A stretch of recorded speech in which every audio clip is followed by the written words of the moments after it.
Alright boys, so this person is wondering how you should train your core. How do you build your core? What are the best exercises to do, and should your core be trained like every other muscle group? At the end of the day, your abs are a muscle, like any other muscle on your body. In order for it to grow, it has to be broken down. And in order to break down your core, you need like weighted stimulus on the muscle to get like a decent amount of growth, right?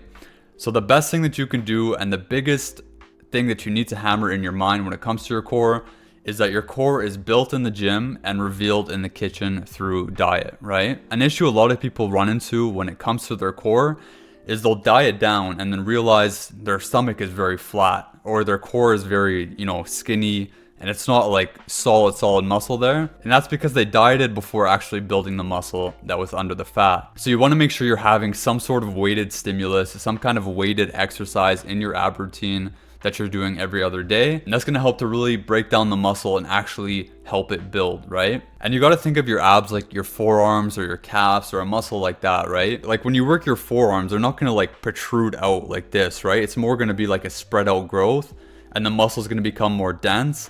And that's the same thing that's happening with your abs, right? It's not gonna like continue to protrude the more that you work it. Your abs are gonna become thicker and denser, and they're gonna look a lot better once you trim down the fat. So the exercises that I personally do every other day, number one is weighted crunches with a rope. I'll put the rope at about like chest height. You'll go down on your knees, you'll grab the ropes and you'll put them like right by your ears. Then you'll come down on your left knee, come down to the middle, right knee, middle, left knee, middle, and you'll continue that until you hit failure. Make sure you have a decent amount of weight when you're doing this to really stimulate the growth. And a good trick that you can do when it comes to ab exercises is breathe out all of your air at the bottom of the movement. That's going to help you get a really good contraction. So if you're doing like the rope crunches, for example, you come down, even just doing it like this, you'll feel your abs contract. Rather than just doing this, it kind of feels a lot looser down there. So push out all your air at the bottom, and then of course breathe in at the top, push out at the bottom. Now that's going to cover the top, 70% of your core. But to do the lower abs, you could do something like leg raises, either on the machine where you're standing up, or you could do it on the floor with your hands like under your butt for some elevation. Same thing, breathe out on the way up, breathe in on the way down. So you don't need like a crazy routine in order to build your abs.